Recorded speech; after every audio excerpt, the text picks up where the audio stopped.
We look at things sometimes as either being doable or not being doable, impossible versus possible. And sometimes we extend that to the degree of possibility with words like easy or difficult.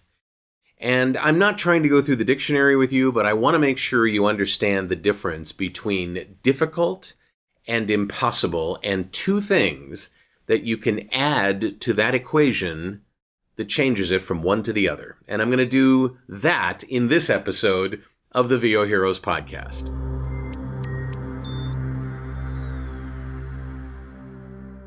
I was on a session with a client, a private coaching session, and she said to something that we had talked about potentially doing in the future for her, oh, that's going to be impossible.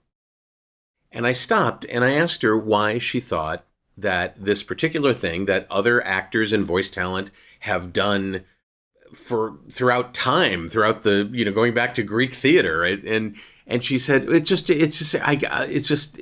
don't know that I can do that. I said, aha, okay. So there's a difference. You don't know whether you can do it, so you immediately lump it into impossible. So let's talk about this.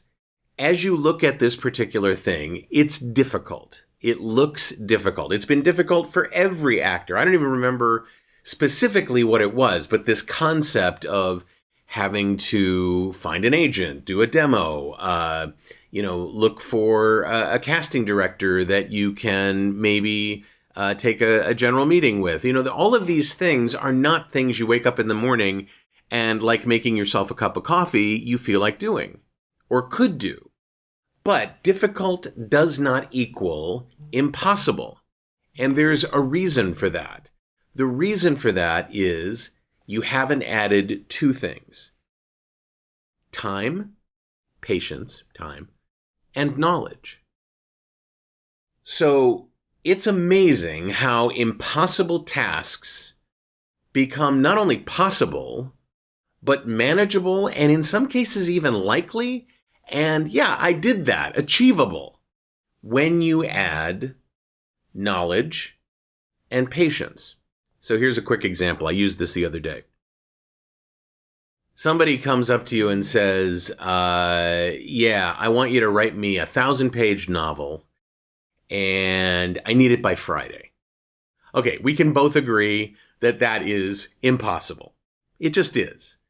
But if you add knowledge, hey, in addition to needing this 1,000-page novel, I'm going to make sure that you have training in storytelling and writing long-length documents like novels, looking at the whole authorship thing. You get the training there. And I'm going to be patient. I'm going to wait for it. I'm going to give you time.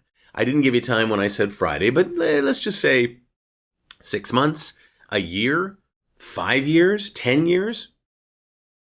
All during that time, you're gaining knowledge, and you're not under the pressure, the impossible pressure, of trying to get something done too quickly. Now, I know in another episode I said you should really take a look at your bias for action, but we really are talking about things that you look at and at first glance you say, this is impossible. Ask yourself these things. Can I get more knowledge on it? And is the deadline really the deadline, or can I take the time to be patient? So my question for you is, when you look at things that seem impossible, when you look up that mountain and you go, I never get to the top of that mountain, but yet sometimes in your life you have, tell me in the comments below, did that occur because you got more knowledge, because you understood it better? Did that occur because you had enough time to get it done? Did that occur because you had patience with yourself? Let me know. And while you're at it, hit the notification bell if you want to be notified when these come out. Subscribe to the channel. You can hit the like or the share button if you want to give this to somebody who you think might benefit from it. I'd love for you to do that. I'm David H. Lawrence the 17th. I thank you so much for watching and for listening, and I will see you in the next episode of the VOHeroes podcast.